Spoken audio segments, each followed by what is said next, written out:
for that. So, but they're saying that emotions are actually more than they ever knew, or they conceptualizing them a little bit differently as some combination of autonomic content or something that travels through your body at one level, and then a mental interpretation of the context you're in.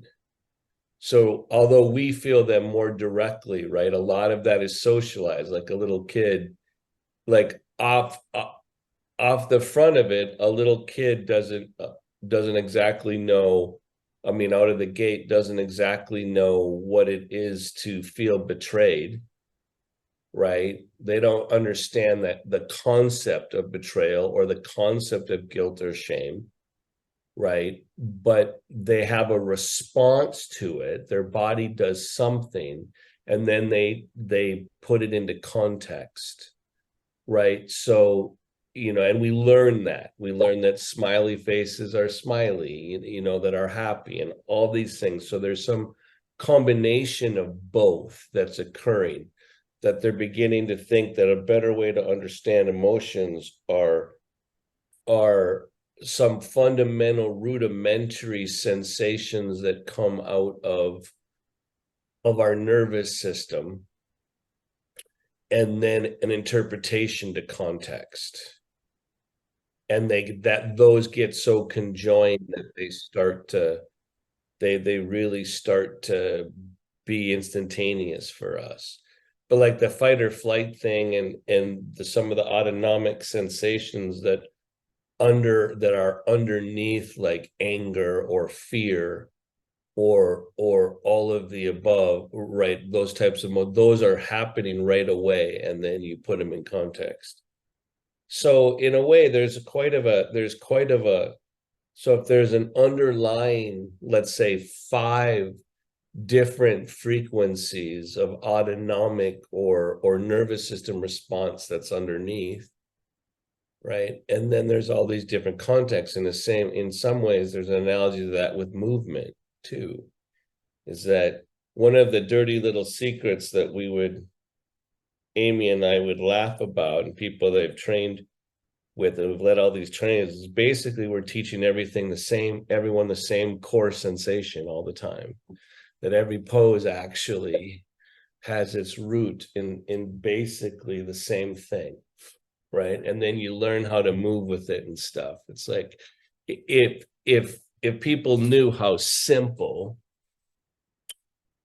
yoga actually is, right? That the sensation that's at the root, and then how it expresses varies, right? That, there wouldn't be yoga teachers. Except it's really hard to believe that or understand how things could reduce to something so fun. So just like there's a few fundamental things, you hear things like there's only ever like 5 storylines in fiction, right? There's only a couple of stories, or sometimes one, right? And you think, well, how can it be that way, right? So the idea that, I think what's unfortunate is that people, so let's say that there's this emptiness that's on the inside. We talk about in this class a lot, inside and outside of things, right? Like balancing, like the sensation of balance is actually importantly learning to balance what's inside of you with what's outside of you, right?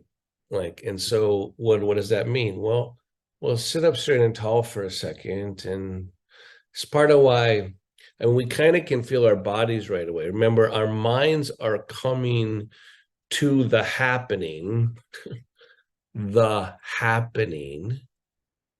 because there's a lot happening here. Our mind is coming to the happening slowly. It needs feedback for the mind to get grounded, right? So as you sit up straight and tall, one of the first easy levels of sensation are to feel your sitting bones in your feet, and right, and so you kind of know where your body is, and I had this whole class prepared thinking someone was a new student, another new student was going to join, but they're not, they're not here. I don't, but here it goes anyway. So like that the sensations are that I draw like balance with the whole room or feel the space behind you, because it's one thing to get where your body is. It's not, we're not usually practicing as sensation what it is to what proprioception is, like being balanced in the room. But then there's another list. So like, so balance your head over your neck. So you start to do the, I've been getting a lot of mileage out of this instruction because my head is so tilted because of my scoliosis, right? So when I try to balance my head over my neck and I remember there's something lighter here, and instead of the thing that I'm ready to go do and act and move, and I scrunch my shoulders a little bit and I come forward, that there's a level of sensation here. And as soon as I do that, I, because I've maybe practiced a lot of yoga, but maybe it happens to you too, I start to go on and go right to my sitting bones. I want to get the grounding underneath, right? And I want to feel, and then my feet, and then go, wait, so I can, this lightness that I get when I upend one of my habits, which is over here, right? When I actually upend it and get a sense of lightness. And then if I'm following it like a good yoga student, makes me maybe want to, when I stop, balance my head over my neck, maybe I want to soften inside of my mouth, right? Follow sensations, right? Don't think you have to be in charge of them. That's your mind, right? Remember, if the, you don't want the last person to the party dominating the party, right? You actually want, so we're trying to get, and so what does it mean? So we know our bodies, where our feet is, our sitting bones. We're infusing an awareness of balance. We're trying to let the balance the head over the neck, with grounding with the sitting bones and the feet, softening the inside of the mouth, right? Starting to lift the chest. So that's part of it. So don't just lift the chest on the outside. Feel that there's a place deeper in the center of your chest, that as you're lifting it, you're outside of your chest, that part's getting connected to what's outside of you, right? So there's a deeper place in here that you can access. But how do you access the center, deep part of your chest? Well, you have to go inward to that empty space, right? You have to go inward to that empty space. And so you start to lift that. And then you start to lift that, trying to stay grounded in the whole room. Maybe you start to drop your shoulder blades because you've done this enough times, and spread the shoulder blades. So a whole bunch of things are happening. And then watch, I'm going to call this coming out of balance. Drop your chest. Can you see why that would be coming out of balance? Right? So part of the balance is active, right? So lift the chest again and expand. It goes out into the room. Your spine, when you drop your chest, your spine doesn't go into the whole room as well, right? When you lift your chest, it actually, your spine, whatever your core channel goes out, right? So we're just watching the active part of balancing what's inside with what's outside. And then drop and get little again and scrunch up, which is sometimes a good sensation. But we go to the fetal position to protect ourselves, where our body is, right? So then sit up straight and tall again, and watch it as a transformation of balance, right? And then at the end there, get that center of your chest open, deep center. And I don't know, when I do it, it kind of makes the outside of my mouth go up towards my ears because it actually kind of makes me happy that I'm this connected. And that something so little could be so important. So I'm going to drop my chest and fall away from it. Remember, the mind, in order to truly appreciate it, it's going to have contrast because it's late to the party. Don't get bored now. Keep doing this like every movement matters. Lift the chest again. How do I get to the places I don't directly feel? How do I get to the deep center of my chest and connect it to what's outside of me? We're not even started breathing yet. I haven't done anything about breath. But maybe some of you started because you've trained a certain way, you went to your breath right away already, right? I didn't cue it on purpose. The body breathes too. Why does a lifted chest help you take deeper breaths? Because the body's then already in sync with the space around it. So then the inhalation is an even deeper, more fluid expansion when the chest is lifted. Don't use your breath to lift your chest all the time. Lift your chest to help your breath expand. Do it backwards that some of you do. So on this next one, so drop out of it. We're still centering. Can you believe this? What the hell? Balancing from inside out. So as you lift your chest this time, of course, if you want to inhale, like a lot of you have already been doing, but don't let your inhalation cover up the pranic truth that's underneath. And so what do you do on exhalation? I hope you elongate your spine. I hope you stand more upright on the exhalation, right? So you're lifting your chest, you're beginning to, and you're grounding, of course, and you're increasing the inhalation. And then on exhalation, rather than just collapse, elongate. You're at the very beginning of Tadasana, where Tadasana is realized as uprightedness in the core channel that both precedes and is added to by the breath. It's both. And then exhale and come into even more attention. And then inhale. So you're using the uprightedness of Tadasana, knowing that the chest is supposed to be connected to what's outside of you to help the breath go off into the room. And then as you exhale, it doesn't just collapse, it comes in and this goes longer.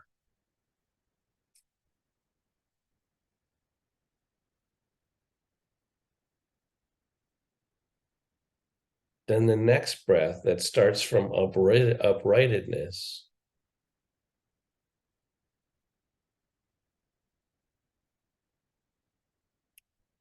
Good. And then release. Now we're going to center. Right. All right. So now we're going to, because it's going to get more complicated now. Remember, Tadasana is in every pose at every level. So is Shavasana, right? Shavasana is in every, the empty space is in every pose. The uprightedness is in every pose. And what gets revealed when you start to realize that those two things need to be in balance. The empty spaces and the verticality and stability of being up and down. That's a balance. right? That's something to pay a lot of attention to. All right, so sit up straight and tall. And I hope some of you, as soon as you start doing that, you start to know that it's not just to your sitting bones, but it's down your inner groin, your inner knee, down to your inner heel. Your uprightedness goes through your legs. It's not just your spine. And make sure the center of your chest, as you lift it gracefully, feel the whole room. And then when you feel the whole room, on the exhale, let the whole room come into you and feed the uprightness of your spine. Now soften your jaw, the inside of your mouth. Feel the air in the room. Keep the midline center. Watch the fluctuation, the expansion, the drop, and the extension of the spine on inhalation and exhalation. I think you should be grateful. Let go of your day. Prepare your mind to do yoga.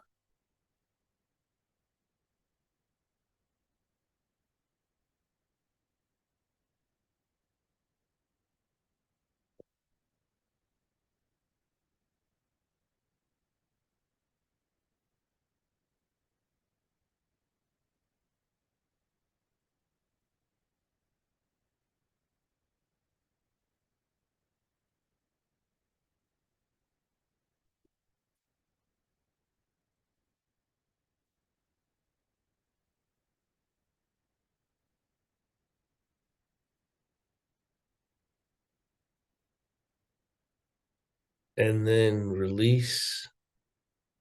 What happens in the release from centering?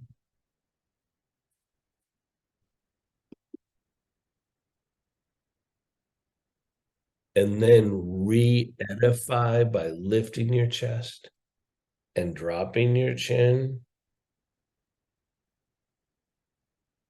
Don't drop your chin too fast, Lisa. Focus here. Then drop the chin, right?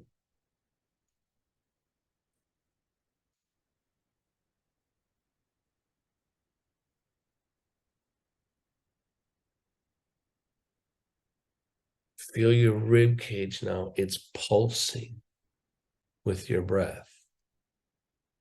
Nudge into the bones. Nudge into the bones.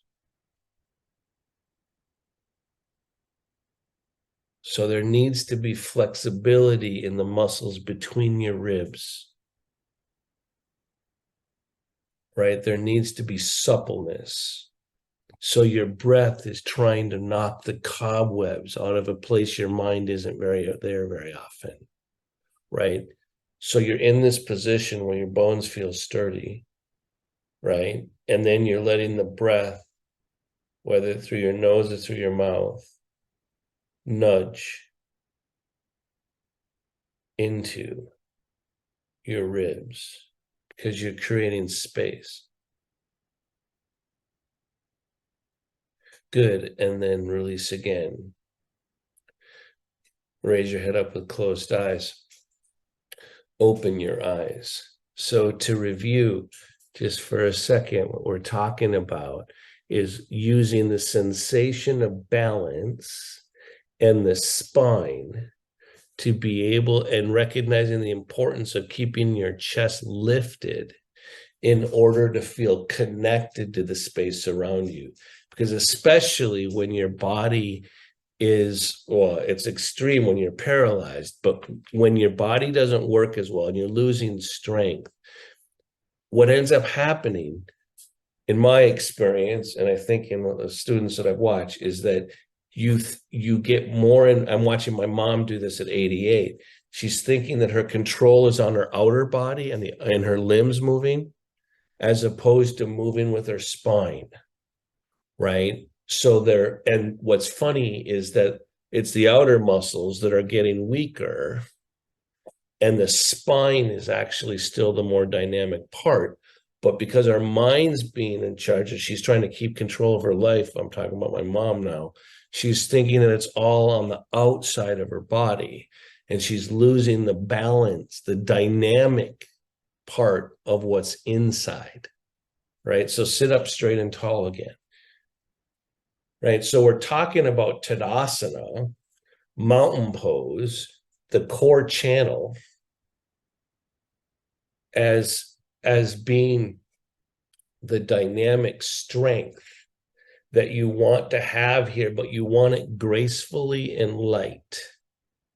Because for a lot of, so one of the things that I'm really trying to work on in my practice, so we're about to do things we always do in class, but the importance of shifting gravity, but with more awareness in your spine. All right, so, if you need to be at a table, be at a table, but come forward, right? And then go back. But so imagine you're just a skeleton for a second and your spine is like a neon color. So as you come forward and back, really try to keep aware of where your spine is, right? So you're going back. So we do this all the time, but I'm asking you to do it with this time with more awareness, right? Of watching where the spine is. Now watch what happens when you just let your chest drop and you come forward with your, like, this is how you do it all day long, right? You don't think about your spine as much, but this time come forward, gravity shift, keep your chest lifted, reach with the center of your chest as if that's your fingers, your hands extending. The center of your chest is like an opening finger and palms, and you're reaching to the space around you, right? Like a hand out like this as you're coming forward. And then go back again. So getting more dynamic in your spine is at the core of your breath, right? Of your awareness. So come forward again. So we're trying to get it, and then go back again a little bit and try to get it moving the other direction. So these gravity shifts. So now I'm going to want you to do even more attention, right? Don't just come, a lot of times you lift your chest, you focus on that. I want you to feel your sitting bones and lift your chest and come forward to whatever extent you can. Remember, if you can't come very forward, have a table in front of you, right? And come forward a little bit. Or even if you can just do it just a little, we want gravity shifts across your sitting bones. We want there to be changes in mass and gravity on your sitting bones, right? Because we want the ribs to open like a hand as you come forward, right? So we're trying to get this dynamic here, because we're going to go side to side, of course. Like a lot of times when I'm warming up, I just do this fast, right? I just go, but now I want you to go over to the left, right? And get this open, right? And elongate. So open the side ribs. You're leaning off a little bit. Then you're going the other way. So we could do this. Well, let's just do it sloppy at first. Let's think it's like la, la, la. We're just going through the park, right? Because that's fun too. Iyengar yoga sucks the fun out of way too much stuff, right? And then go back and go forward. So here's the fun part, right? This is like and you move however you can. Even if you're going slower, move however you can. So we're trying to get the spine. Remember, we're working on Tadasana, right? And then forward and back. We're working on mountain pose. So that's the fun part, right? So now can I make it even more dynamic? How do I go inward to recruit more of my body awareness in the movement? Right. So now we're going to go shift off to the side, right? Shifting off to the side. I'm going to show more here. Shifting off to the side. And now we want to remember, if you drop your chest, look how you disconnect from the space around you. So even if you're over just this much off to the side, right? Just change the gravity enough and then make your spine dynamic. Find Tadasana through your spine. It's not just lifting your chest, it's Tadasana. Why? So I want you, so we'll go the other way, right? So I'm gonna do it with less movement. So, and I'm gonna find uprightedness, right, through my chest. I'm gonna find Tadasana. It's not just lifting my chest. I'm gonna go the first way. So now if I just lift my chest, what I want you to get is when you're lifting your chest, I want you to be pushing awareness or having awareness go right down through your sitting bones and through your legs. Because if I just do this, then it's a disconnected movement, right? I'm not just talking about lifting here. I'm talking about recruiting the part of me that's empty to become dynamic, right? If the mind tries to just do this, it'll pass over the dynamic part of the empty space, right? So I'm coming over here and then I'm grounding and engaging my spine. And as I engage my spine, I'm aware and try to like follow energy down through my sitting bones and legs, right? So I'm doing, and then I'm going to collapse and go, oh, that's what it is to be disconnected from the space around me. What I want you to get is it's not just your effort that makes the pose full, right? So here I'm not as connected to the space around me. I'm going to engage my spine, fill the room, right? Fill the room. Hit down through my sitting bones and my legs as I lift my chest. And then I'm in a disconnect from the room. Right? What I want you to get, and so like if I were with some of you in person, I'd put my hand on the back of your spine right now. And I'd show you how dynamic. So here I am just like not being connected to the room, right? It's not just my effort that connects me to the room. Once I see the connection to the room and can feel it, my pose gets more dynamic and lift the chest, right? But I'm finding Tadasana, including my legs. I'm not just lifting my chest. So it's like the mind only wants to go to what it can control. So I'm going forward again and back again. So if you take a raw beginner to yoga and they go over and you tell them to lift their chest, they just lift your chest as if it's disconnected from everything, right? So I'm going this way again, or whatever degree you can, even if it's just this much, even if you shift this much. But I want you to be aware of the change of gravity in your sitting bones, no matter how little it is. And then I want you to engage and open and engage your spine. And then if you can take your arm up even a little bit here, or broaden from the center of the chest out to the shoulder, even if you can't move your arm. But don't lose Tadasana. Right? And then if you can lift your arm, lift your arm. But we're doing this off of the uprightedness of Tadasana, even though we tilted the world. Good, and then release. Again, I want you to get that here's Tadasana. You go when you go off to the side, we're just turning the world with us. But Tadasana doesn't care actually if it's upright. Your mind cares if it's upright. So I'm going up this way now and I'm getting it slightly more dynamic. And I'm realizing, so if I drive, I go over here and I just lift my chest, I just throw it away. Here I'm going, no, I want Tadasana, the down through my legs, the lift in my chest, to connect me to the space around the room. So whether or not you can move your arm, I don't care, right? This is just an expression of the expansion. Our limbs are expressions. They just help us pick down apples off of trees. But they're only expressions of what's happening from the core channel and then back down. And then the first way again. Well, let's go to the center. Let's go, oh yeah. In a second, I'm gonna tilt the world. Right? So I'm going the up and down. So feel your sitting bones, your inner heels. Right? Lift the chest. Remember when I lift the chest, I'm trying to connect to the whole room around me. Right? And I'm realizing that the inside emptiness in me has to be in balance with outside of me, but I want it to be dynamic. I want to inhale and expand into the whole room. But and I want to get the center of my chest open and then add my breath. Then I want to exhale and become more upright. My spine extends on exhalation. Okay, now that energy is over here. I've changed my relationship to gravity. So now my sitting bones are different. As soon as I change my relationship to gravity, there's a tendency to want to collapse, right? No, keep your spine active, right? Lift from, make the space longer from your belly button to the center of your chest.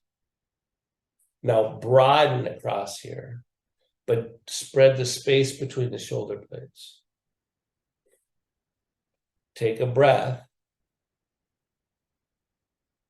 Exhale, elongate some more, and make sure you go down through your legs. Stay patient. Then on the next inhalation, express what's already happening if you can. Take your arm wide. Now, there's a whole bunch of refinement. I can guarantee you, well, no, I can't. Maybe you're a better yogi than me. Take your arm down. I can guarantee you that when I first took an arm up, I did it fast, and I didn't keep my shoulder blade moving towards my spine as my hand went over, right? So I can tell you, because Tadasana is in every pose, it's not just taking my arm up, it's keeping it in the midline as I extend the midline out to my fingertips. So do it again. So instead of just do the fast one, that's okay, but that's if you do it fast, it's gonna be way more on the muscles of your shoulder. I want Tadasana to move your arm, right? So I want this core channel, right? I want to keep the shoulder blade, inner edge of this shoulder blade, in a tension as I take the arm up. Then I want to open and feel my hand in the air up there to get it more open. Good, and then down to the middle. Find Tadasana. Between every standing pose, Bhikkhu Sangar recommends you do Tadasana. I wonder why. Well, it's giving you all the breadcrumbs. Tadasana is in every pose. So I want you not just to rest here, he wants you to find the inside of every pose. So go over here. So again, you can throw the arm up if you want, and that's going to be more muscular. But if I stay connected, I'm even grabbing my shin here because I want to keep Tadasana and the mountain pose sturdy in my spine, right? So I can get the chest lifted. So instead of just throwing it up like that, I'm going to keep this. For me, I have to keep this bottom shoulder blade tucked in, keep the upper shoulder blade tucked in, just because I'm trying to express my spine here. Whether or not I'm moving my arm, I'm trying to get my spine to go up. Breathe. Good, and then release. I'm going to do that one more time. But when the spine does it, I hope you can tell this in your own pose.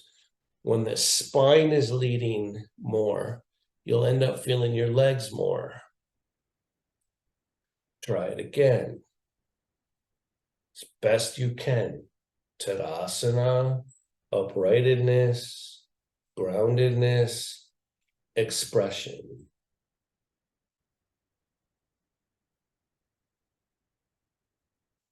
It's a good time to breathe. Good, and then release. Again, I don't care if your arm's not moving. I can do the same pose right here. Right? Same pose. Good, because at the core, the sensations, just like the emotions, are coming from the same 4 or 5 dynamic movements, right?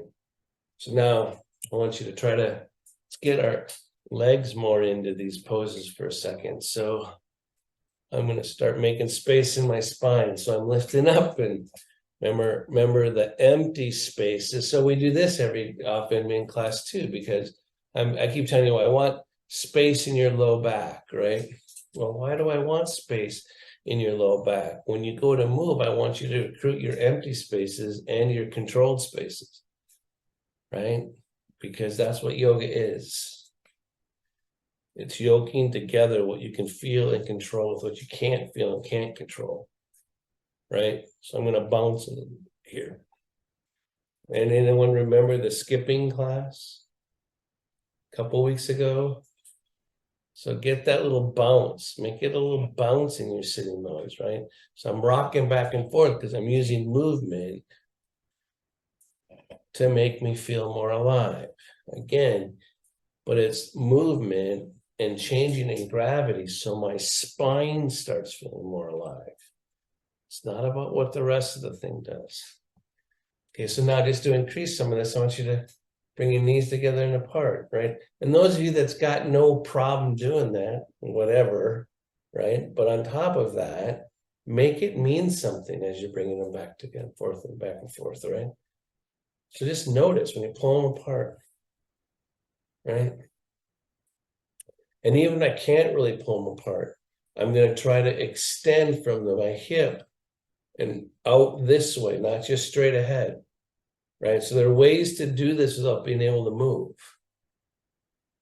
right? So if I were trying to spread my knees, and I couldn't help this way, if I were trying to spread my knees, everyone should try this, right? So if I were trying to move my knees apart, what I need to do is pick a point, find where my tailbone is. As I broaden across my sacrum, I want to point my low back out towards each knee, right? So even though if my knees don't move, there's a more inward movement across my sacrum out to each knee, right? That, and so if you can take your legs wide, do, right? But if you can't, this expanding sacrum, so your legs are wide. So how do you stay connected to Tadasana? Right here with your legs wide. Has anything really changed? Really? Yeah, of course. My legs are wide, but where's Tadasana? So, oh, my legs are out here. Here's my midline. So try to make a connection, even if you, and it's easy if you don't have your legs wide, but like with your legs wide, try to make your sitting bones touch the seat underneath, touch the floor beneath you.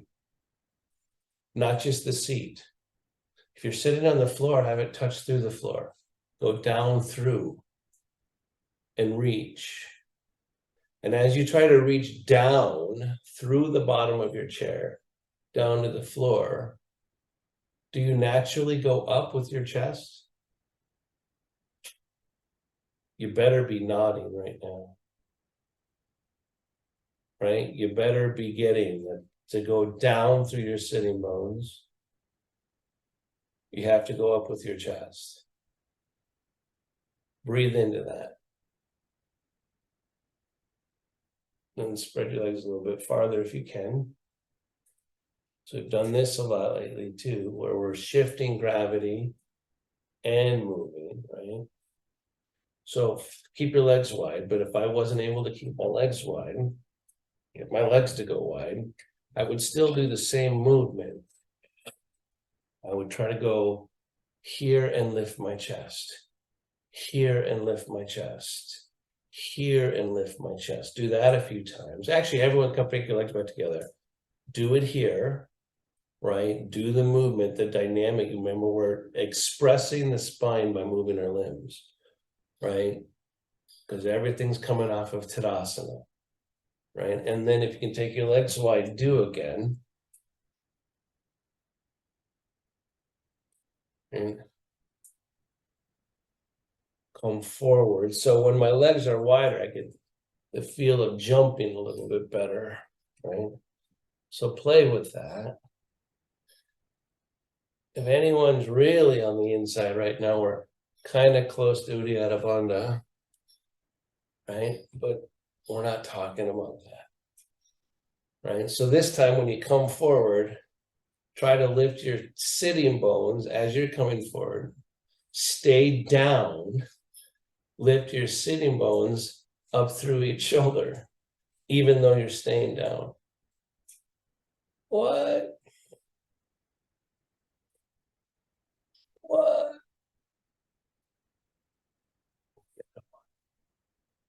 Don't tell anybody. Okay.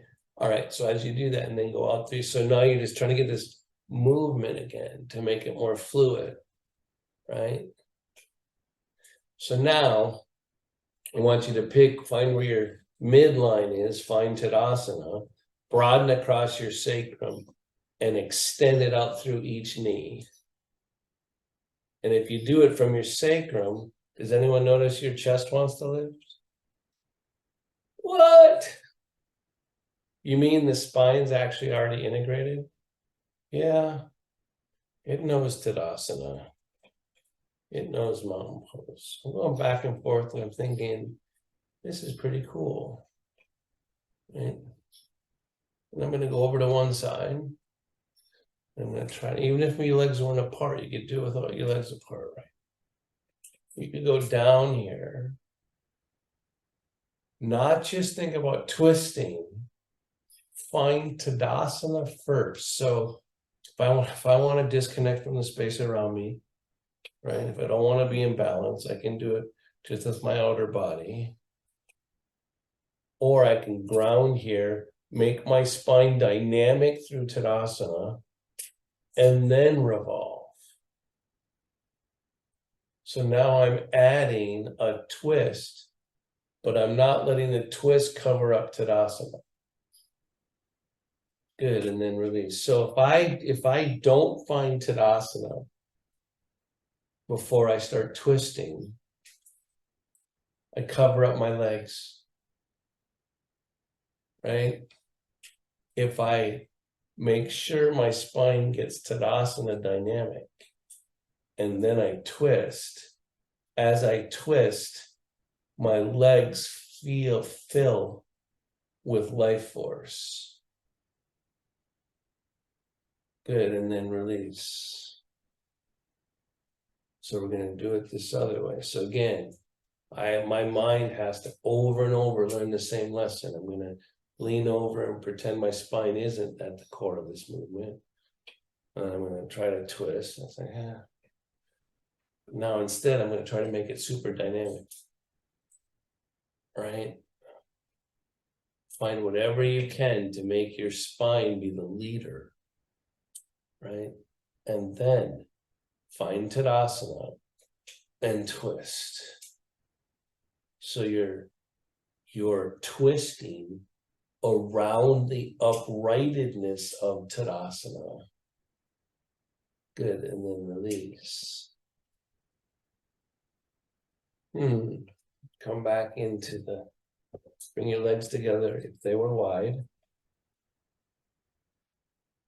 Now we're going to do the same sequence. So people, yogis, including myself, get all excited about with twists. They get all excited about how far they can twist. So they kind of do them quick, they kind of keep their chest and think it's about to crank. If I could just crank a little farther, I'd get deeper in the twist. And sometimes you should twist like that, like where my chest is dropped, right? Everyone do this, but be gentle, because this is an easy place to do violence. If you're doing a twist and you're not like lifting your chest and making your spine into Tadasana, you can just really crank it, right? And your mind can feel like it's doing the pose. So, but do gentle like that. And then, and even if you can't take your arm behind you like I'm doing, you can like do it even here, right? Now what I want you to do is find Tadasana and twist, right? So you're making, once you get Tadasana, I hope when you get the uprightedness, I hope you're aware enough today to notice that your legs become part of the twist. Good, and then release. And then go the other way, right? So here's me. I want to show my mind how much, when my mind stays with its own devices, right, how much of me doesn't become part of the pose, right? So instead of just doing the twist where I throw it away, right, I'm actually engaging my spine, finding Tadasana, and then twisting from the spine around. Good, and then release. So typically, and then because I got really deep in those twists, I'm making it lighter again by moving my spine. I have no idea what time. Oh, there it is. So typically when we teach this, I go inhale, lift up, exhale, revolve. Well, if you can't take your arm up, inhale, expand your spine, exhale, shift your weight a little bit, right? Ground. So the shoulder blades go down. And what opens like a bloom? The center of your chest to the whole room, right? But in order to truly lift the center of your chest, a flower doesn't grow out of thin air, right? It's got to come out of the earth. So you got to make sure your sitting bones are going down, right? So let's start again. We're making space from down to up. We're expressing Tadasana. We're turning. We're grounding again. We're reconvening Tadasana. Inhale, lift up, exhale, revolve, right? This one, you can go a little farther, right? I'm saying, I don't want to emphasize the midline quite as much. Inhale, lift up, exhale, revolve. But what happens if I take my belly button back towards my spine? Good, and then release. What was that instruction? Belly button back towards the spine? What the hell? Let's try that again over here. What would that do? Right? So if I'm over here and I'm lifting the chest and I'm in Tadasana, and suddenly I say, or I say to you, take your belly button, take your navel back as you're, right? What does that do? Good, and then release. So if it were easier, I'd have us all unmute and say, what did that do? Let's go the other way. What happens when you take your navel back? Right, so again, we're making space, right? An expression of Tadasana, or turning, right? In finding Tadasana, the dynamic part of the spine. Inhale, lift up, exhale, revolve, right? You're doing the pose, and all of a sudden this navel goes back, or it's actually not just your navel, it's the back side of your navel, goes back towards the spine. Good, and then release. I'm curious. Who wants to unmute? Angelique, what happened when you took your navel back towards your belly button, towards your spine, when you twisted like that? I just feel like I create more space farther down so that I just feel like I can revolve, like that revolution starts a little farther down. And when I take my belly button to my spine, I'm just creating a little bit more space and activating those muscles down here. So I'm not using my hands, I'm not using my arms to turn. I'm using all of this. Yep. So I call on Angelique because she's an adaptive yoga teacher. I don't mind throwing her in the bus, and also then like saying more, adding to what she's saying. So this is me giving you shit a little bit, Angelique. When you say create more space down there, you actually meant your legs, right? But you don't see it as your legs, right? You're not quite believing that's your legs yet, right? Yeah. Something, right? Because it's not the same. It's not like feeling your legs like you feel your arms. I get it. But did you notice, everyone, when she was doing it, if you watched her body, when she started to do it, her chest lifted. Did you guys see that? When you take the navel back, your chest lifts. Yeah. And It's when the true. navel goes back and the chest lifts, you actually feel your legs.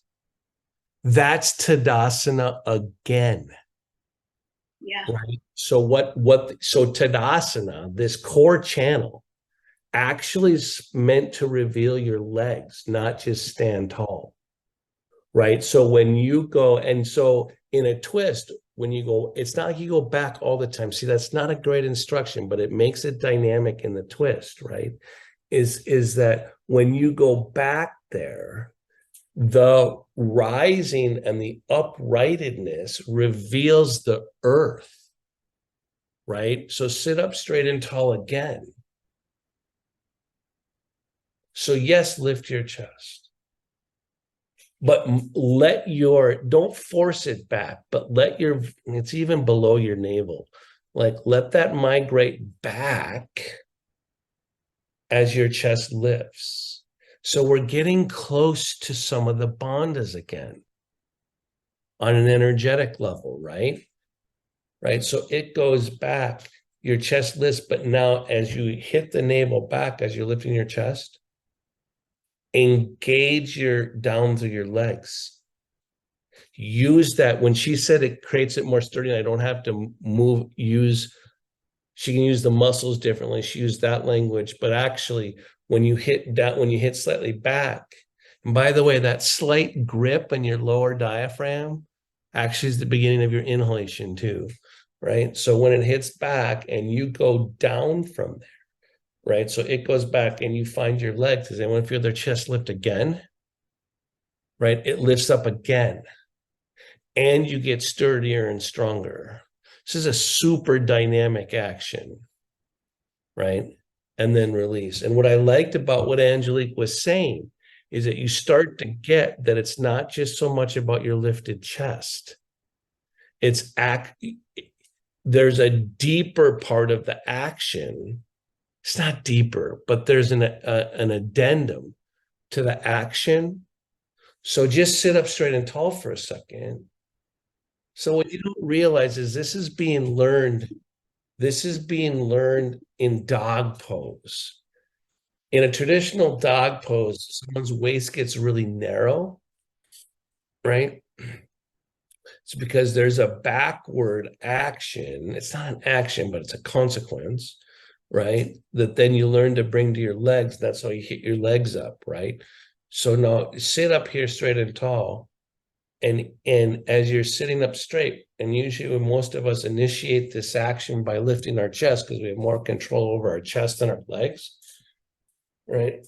I know I'm getting deep in here, but this is where yoga happens. Remember, at the core, just like with the emotions, the inward dimension gets accessed dynamically, and there are only a couple of core actions, right? And so back here to lift your chest. And as soon as you get, so I'm actually touching right near my bladder, right? And hitting up. But as soon as I do that, I don't fall in love with the up. I'm doing this to find my legs and make my legs more dynamic. And then release. And I'm going to do it again. I'm finding my legs here, right? I'm finding Tadasana. This little action, it's part of why I want you to continue and everyone come forward and do a version of dog pose. It's part of why I want you to keep making space here and lengthening your low back, right? Because I want you to get, I don't know if any of you can see what I'm, but so as I'm leaning forward, my forearms are on the table, right? And my sitting bones are going down. And I'm doing air quotes now because it's more of an energy than an action. If I bring my lower navel back towards my back body, I'm going to really push through my legs now. And I'm going to breathe.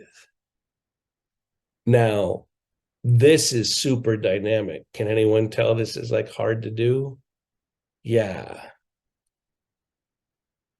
This is one of the core sensations in asana. But now, can I do this and broaden across my sacrum? Can I open the space between my shoulder blades? Can I make it go to the outside world? Yes, you can. Yes, you can. You just can't do the poses hard. You got there with your will. You have to lighten up to feel the balance of it. Breathe. Good, and then release. Probably not the best way to come to the end of the class because that was really hard. Okay, but that's the inside part of Tadasana. Tadasana just doesn't grow towards the sky. It goes down through the earth. And it's super dynamic. So start to practice some symmetry. So I'm actually, because I want to do Shavasana now, I'm actually getting some lightness back because that action that we just did is such at the core, it forgets to be in the outer world for me.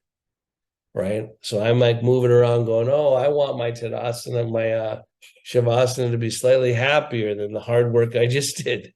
Right. I want there to be lightness here. I'm going to wiggle my legs a little bit. Like, oh, yeah, that's the world, right? I need to remember that my spine needs movement in the world. So often disability feels like anyone ever see The Bell Diver and the Butterfly or read the book? Talks about it as the weight on the center of his chest. As you age and also with a disability, it feels like something's holding you down in your core channel and you're forced to move around it, right? It's not true. Damn it, I wish they had taught me this before I found yoga, right? So I'm moving my legs here because I'm remembering that it doesn't always have to be heavy, right? All right. Then I'm going to practice some symmetry. I'm going to feel each foot, even if you can't feel each foot. I can't feel my feet on my foot rests. Each sitting bone, each shoulder. I'm gonna find the balance in my head. A balance in my head over my neck. And then in this space of heightened lightness, I'm going to let the chair hold me up. I'm going to shift back a little bit and go land into that chair.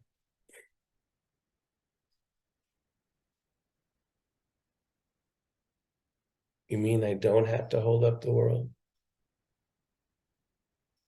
No.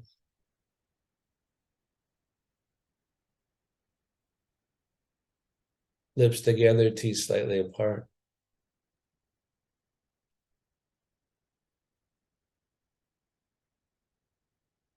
Soften the skin on your face. Feel the skin on your face. Your face is moving all the time. Don't.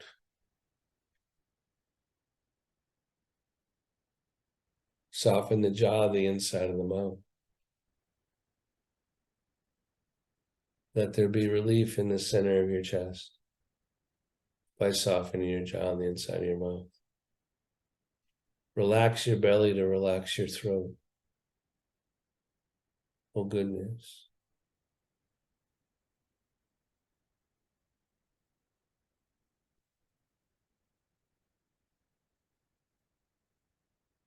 Notice the hum.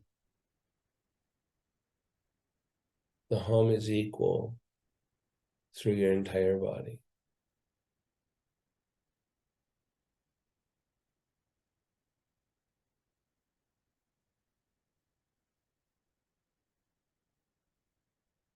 The hum is deeper than the pain.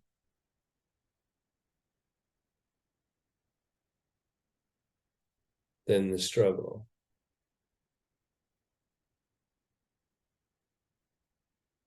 Let your chair support the home.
Feel your breath.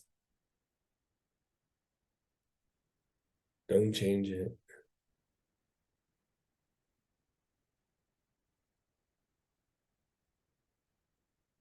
Thank your body.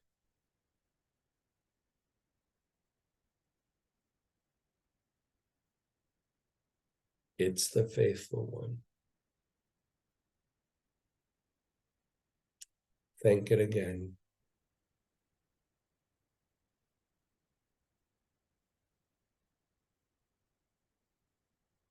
Start to bring yourself back. Slightly deeper inhalation. Slightly deeper exhalation.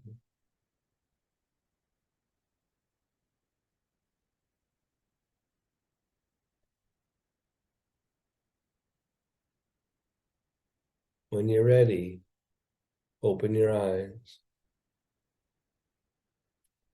Close them again if it's too abrupt. You get to choose your pace. Open them again. First time, the light's always a shock for me. So I close them again often and then instead of it being a shock to my eyes, to my brain, second time I try to let it in gently to my eyeballs. My brain doesn't startle, right? And that's good for me. One of the things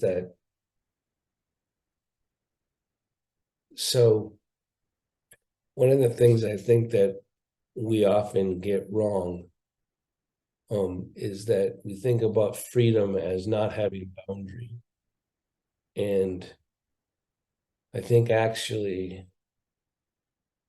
the sensation of freedom resides in realizing the space within the boundary, right? Not just pushing against the boundary, right? So what's amazing about like Tadasana being in every pose is that the freedom comes when you realize the midline and having the sturdiness of Tadasana reveals space as opposed to controls the space. And so when you can have the empty spaces not just feel like weight, the mind's going to go into and this is why I started with the motions in the beginning of the class. The mind's going to go into our inward dimension and make it slightly heavier, and maybe it's a little bit scary, or thinking that there always has to be emotions there. The empty space is best revealed by the body, in my opinion, and the mind needs to receive that the empty space, while might be psychologically heavy, is actually dynamically light. when it's realized from body to mind. And I'm just happy for the structure of Tadasana, because I didn't realize how much Tadasana, which was taught to me by standing up, or that's how it's taught to everyone else, Tadasana actually revealed my legs. Right? And I had to get by thinking, well, I can't do Tadasana because I can't stand up. Right? It's like, well, actually, no. All right, everybody. Tadasana and freedom. Hands together. Even when you can't stand. Namaste. Spirit in me bows the spirit in you.